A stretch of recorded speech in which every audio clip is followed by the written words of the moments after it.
De acordo com um artigo do jornal The New York Times, ontem o governo Trump, através de seus assessores, sinalizou que estava no caminho certo para ressuscitar muitas de suas tarifas punitivas que foram derrubadas no fim da semana passada pela Suprema Corte, insistindo que a nova abordagem atenderia às ambições comerciais do presidente Trump de uma maneira mais duradoura juridicamente. Por meio de uma nova tarifa global de 15% anunciada por Trump no sábado e de uma série de investigações comerciais futuras que podem resultar em tarifas elevadas para países da Ásia, o governo buscou demonstrar confiança de que o revés legal não impediria sua característica política de risco no comércio. Pois, para tratar aqui dos impactos dessa discussão que persiste nas relações dos Estados Unidos com os demais países, mas olhando mais especificamente aqui para o Brasil, nós convidamos o advogado Benny Spivak, advogado especialista em Direito Internacional, mestre pela George Washington University e sócio da SP Law Advogados. Benny Spivak, muito obrigado pela gentileza de nos atender aqui no Jornal da CBN. Bom dia. Bom dia, Cássia. Bom dia, Milton. Obrigado pelo convite. É um prazer estar com vocês. A despeito da decisão da Suprema Corte, da primeira reação do presidente Donald Trump, o que a gente vê até pelo próprio noticiário que vem dos Estados Unidos, é que essa briga não vai terminar tão cedo. E isso, eu imagino, causa muita insegurança em todo esse processo. A gente pode afirmar, Milton, que a decisão da Suprema Corte, ela corta um atalho, ela não acaba com o caminho, né? Quer dizer, acho que o grande objetivo demonstrado pelo presidente dos Estados Unidos é o de empregar a ferramenta da tarifa como uma barganha comercial, de defesa. Então, a gente não percebe que essa decisão de sexta-feira, ela vai encerrar esse processo, muito pelo contrário. Ele, na saída, já anuncia 10%, e no sábado à tarde, ou seja, nem esperou chegar segunda-feira, já disse que vai ser 15% para todo mundo, já anunciando que 15% para o final de semana. Quem sabe vem coisa nova por aí, né? Pois é, e ainda tem mais uma questão, né, de como ficaria, por exemplo, o que já foi pago, possibilidade de algum tipo de devolução, e se houver devolução, vai ser exatamente para quem e em que condições? Cássia, acho que essa é a pergunta de $1 milhão, ou de $1 bilhão, ou melhor, 130 bilhões de dólares, que é o valor total que foi arrecadado de maneira irregular. A decisão da Suprema Corte não trata disso. A decisão da Suprema Corte, ela simplesmente discute uma questão semântica, porque a lei que o Trump usou, uma das leis que o Trump usou, que é uma lei de 77, usava o termo regular comércio internacional.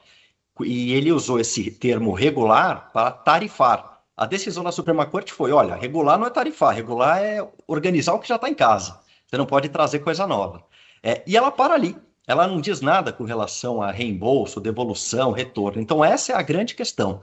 Quando esse reembolso vai acontecer e de que maneira? Que ele deve acontecer, isso parece claro para todos os analistas, tanto dos Estados Unidos quanto do comércio internacional. O que a gente acredita é que esse dinheiro, esse valor inteiro, ele vai voltar, mas a gente pode acreditar de uma maneira bastante lenta, cadenciada, porque não é um valor pequeno, é um valor importante que foi arrecadado a título de tarifa, mas que não deixa de gerar imposto interno, né? E, ao mesmo tempo, pelo que as próprias informações que vêm da Casa Branca mostram, o governo americano não vai desistir daquelas investigações que estão em andamento, que atingem tanto a China como o Brasil. Com certeza, Milton, é exatamente o ponto. Quando lá no Liberation Day, o dia da liberação, em abril de 25, o presidente Trump anuncia o tarifaço, né, que o pessoal chama, ele usou pelo menos 4 ferramentas, 4 leis. A decisão da Suprema Corte discutiu a aplicação e a legalidade de apenas uma delas. A gente ainda tem 3. Vamos lembrar que o Brasil está sendo alvo daquele especial 301, né? Na verdade, a seção 301, que tem um especial 301 também, no qual o Brasil está sendo investigado por práticas comerciais discriminatórias ao governo estadunidense. Ou seja, aquela investigação de mais tarifas, outros mecanismos, eles seguem em vigor.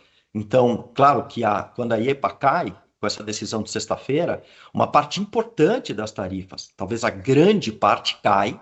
A gente falava muito daqueles 40%, 50%.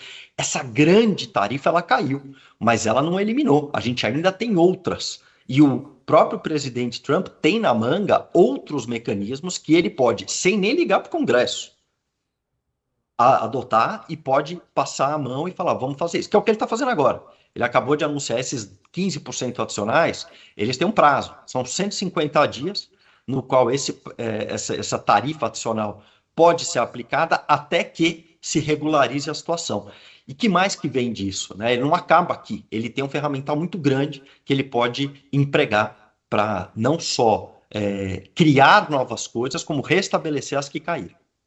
Considerando esse cenário que nós temos atualmente, das investigações que continuam em relação ao comércio brasileiro, também essa decisão da Suprema Corte, já a reação do presidente dos Estados Unidos, Donald Trump, como que o Brasil chega agora em março para mais uma rodada de negociações com o governo americano em relação às tarifas? De uma maneira muito positiva, Cássia. Acho que a aplicação, por exemplo, desses 15% ou 10% que ele anunciou na sexta, depois 15%, sendo algo global, então afeta todos nós de maneira igual. Afeta a Jamaica, o Brasil e a Europa. Isso está tudo bem. Então, se todos nós estamos sujeitos aos 15%, ok, estamos todos no mesmo barco. Então, essa negociação ela vem num bom momento, no qual o Brasil consegue ter tirado e derrubado uma parte importante dessas tarifas que nos afetavam, propriamente dito. Se a gente for olhar na escala, o Brasil foi o país que mais se beneficiou com a queda dessa tarifa de sexta-feira. Mais até do que a China.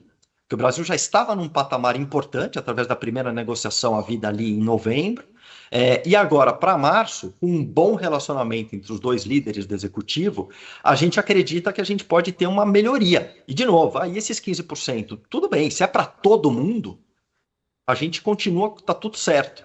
O que a gente consegue derrubar para além desses 15%? Então, me parece que é um excelente momento, vai ser um bom teste. E tanto de popularidade do próprio presidente Trump, que tem agora as eleições de meio mandato, né, que vem daqui a pouco. Então, de que maneira que isso vai ser enxergado? Eu acho que o momento é muito propício e positivo. Ben Spivak, tem como medir o custo da incerteza?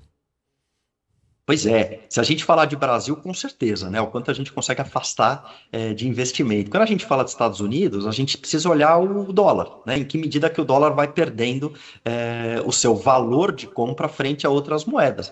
Na sexta-feira, o mercado econômico, o mercado financeiro, a última coisa que ele gosta é incerteza e insegurança, porque ele olha para o amanhã, e um amanhã bem longe. Então, quando você tem um cenário no qual a política que aparentemente era aquela estadunidense cai, porque a Suprema Corte diz não vale, o mercado fica em polvorosa, ele fica preocupado, fica tenso. Então, acho que o grande prejuízo disso, essa insegurança ok, como é que eu planejo o ano de 26? O que eu faço? Como é que eu precifico? Como que eu custeio isso? Então, isso acaba segurando alguns investimentos, isso acaba beneficiando países como o Brasil, de economia emergente, porque fala, bom, entre a insegurança de um país que tem o que crescer e outra de um país que está sólido, mas está balançando, então tanto faz, são duas inseguranças. A gente pode se beneficiar bastante com isso, assim como outros países emergentes.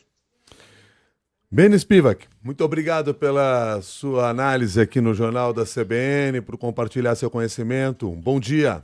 Bom dia, muito obrigado.